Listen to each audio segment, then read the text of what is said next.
Assalamualaikum warahmatullahi wabarakatuh. Urang ngajengkeun deui ngahanca su tafsir juz amma basa Sunda karya Ustadz Uus Suhendar. Urang masih dina surat At-Takwir. Insyaallah urang ngahanca di ayat 22 dugi ka 25 insyaallah.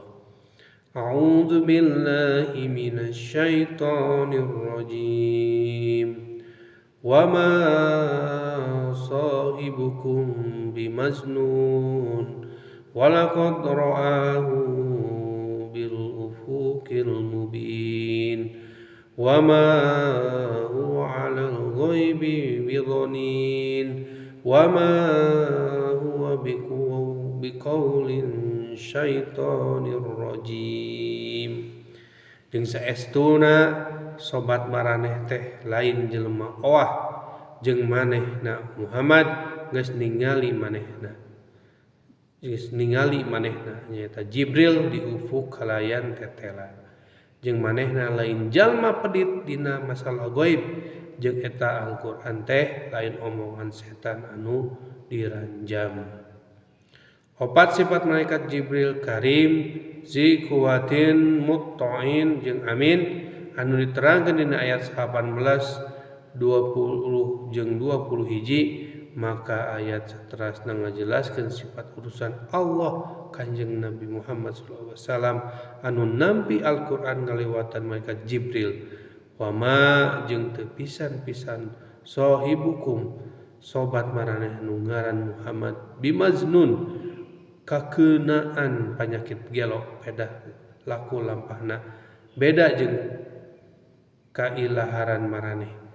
Tuduhan Nabi Muhammad jalma Allah bisa ditingali dina Quran surat Al-A'raf ayat 184, Saba ayat 34 jeung Ad-Dukhan ayat 13 dugi ka 14. Walaqad ra'ahu jeung anjeunna Nabi Muhammad bener-bener ningali malaikat Jibril dina wujud asli Nabi bana 600 jangjang. Anjeunna lain setan lain jin bilufuqil al-mubin di ufuk kalayan tetela jelas teu samar-samar komo jeung salah tetempoan.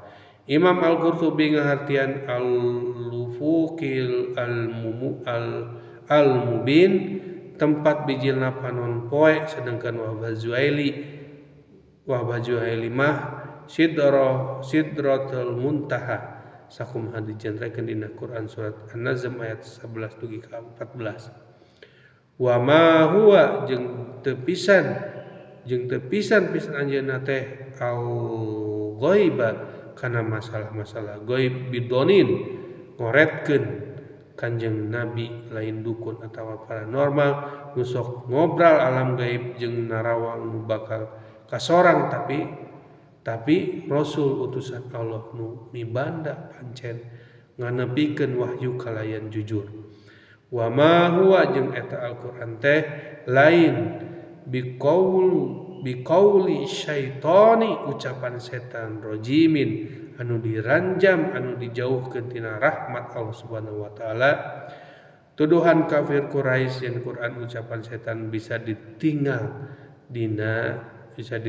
tina Quran surat Asy-Syura ayat 210 dugi ka 212.